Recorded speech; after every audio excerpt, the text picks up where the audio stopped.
Johnsy smiled weakly. Johnsy, she was feeling very weak, but she smiled and she closed her eyes. After every hour or so, she would look out of the window, but she was still sure that the last leaf, left out leaf, will also come down sooner. And this was the reason that she was looking again and again after each an hour. She was looking out of the window on the creeper, on that last left leaf, and find the leaf is still there. But she was very surprised to find it out there again and again, again and again, because it was not coming down, it was not falling down, and find the leaf is still there. It seemed to be clinging to the creeper. It seemed to her as if there was no desire of the leaf to come down or to fall down, but it was just very, it was clinging to the creeper. In the evening, there was another storm, but the leaf did not fall. Again, that was also very surprising, even surprising for the reader, that how can it be? Why, if 99 leaves have fallen down, then why this last left leaf is not falling down? What has happened with it? Why it is clinging to the creeper? So it is not coming down. Johnsy lay for a long time looking at the leaf. Then she called out to Sue, and finally it was the last time when Johnsy again looked at the leaf, and she still finds it there. Now she calls whom? She calls out to Sue. I have been a bad girl. You have looked after me so lovingly, and I have not cooperated with you. I have been depressed and gloomy. So now she convinces this, she accepts this, and she feels guilty. She feels sorry for her behavior, for her attitude, for her this depression. That's you did each and everything. You did so many things for me. But it was my fault, it was my mistake that I couldn't see your love, or I couldn't see your care. I didn't think of you, but I only thought of myself. So I have been a really very bad girl. So Sue, I am so sorry because I did not help you, I did not cooperate you, and I accept, I convince that I have been suffering from depression, as I was very sad, as I was very gloomy. The last leaf has shown me how weak I have been. And now this is the last leaf that has guided me, that has shown me the way towards myself, that how much weak I have been through, that is for you or throughout my this disease. Now we find a lot of change in the behavior, in the temperament, in the attitude of Johnsy because of the remaining of that last leaf on the creeper. And she says that I have realized that it is a sin to want to die. If you are desirous, if you want to die, that is a sin in the eyes of God. And if you want to lie, that is a virtue. So now I regards you that I was making a lot of sin towards myself, towards you, towards my soul, and towards God if I want to die. So here we find a lot of change in the temperament of, or in the thinking of Johnsy, and that was the thinking that now she's changed, and because now she carried a positive attitude, so there is a hope of her recovery. Sue hugged Johnsy. Sue was so happy that she couldn't control herself, embracing whom? Her friend Johnsy. Then she gave her lots of hot soup and a mirror, and now we find that Johnsy, she got back her appetite. She got back her interest for life, for each and everything. And Johnsy combed her hair and smiled brightly.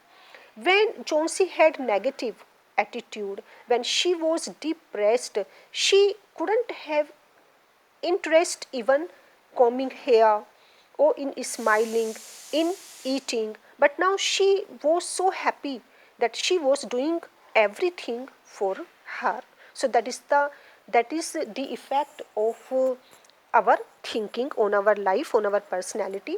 And here Sue and Chauncey, they both are very happy. In the afternoon, the doctor came. After examining his patient, he told Sue, Chauncey now has the will to live.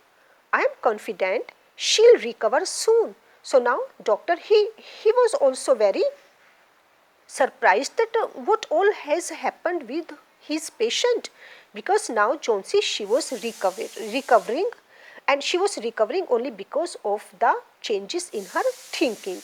Now I must go downstairs and see Behrman. He is also suffering from pneumonia. And now we come to know that Chauncey, she is better this time. She is recovering and doctor is also very confident. But our Behrman, an old man, old painter, now he has got this disease, this epidemic pneumonia. Now he is suffering from this disease. And the doctor, he is going to see whom? He is going to see now downstairs Behrman, their neighbor. But I am afraid there is no hope for him. Behrman, he is seriously ill and he is seriously suffering from this disease, and even the doctor is also not hopeful that there is any chance of his life. There is no hope for him. And the next morning, Sue came and sat on Chauncey's bed. Taking Chauncey's hand in hers, she said, I have something to tell you. So what she is going to tell her? Whatever Sue tells to Chauncey, that was really very heart-touching, very pathetic or heartbreaking. That Mr. Behrman died of pneumonia this morning. Chauncey, she recovered of this disease, but on the other hand, our this old painter, our this neighbor, Mr. Behrman, he had died. He had died of pneumonia, and he died of pneumonia this morning. He was ill for only 2 days. The first day, the janitor found him on his bed. His clothes and shoes were wet. And why? Why did it happen that the clothes and shoes of Behrman were wet? Because we know, and he was shivering. He had been out in that stormy night. Behrman, he was out of his room throughout the night, and it was the stormy, snowy night. And our Behrman, what he did there? Then they found a ladder and a lantern still lighted lying near his bed. What all was found near the bed of Behrman? A ladder, a lantern, and it was still lighting. They all were lying near the bed of Behrman. There were also some brushes and green and yellow paints on the floor near the ladder. Now this means that Behrman, he had gone where? He had gone to that wall with ladder, with lantern, with some brushes and with some colors, green and yellow colors. And what he did? He painted there on the floor near the ladder.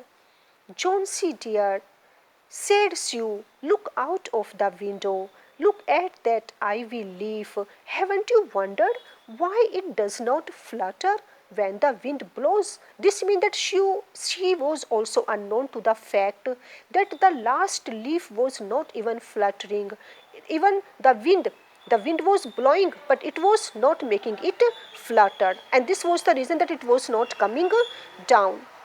So they both were surprised, and now she comes to know each and everything, that what had taken place, Mr. Behrman, or how he died, or how he caught pneumonia.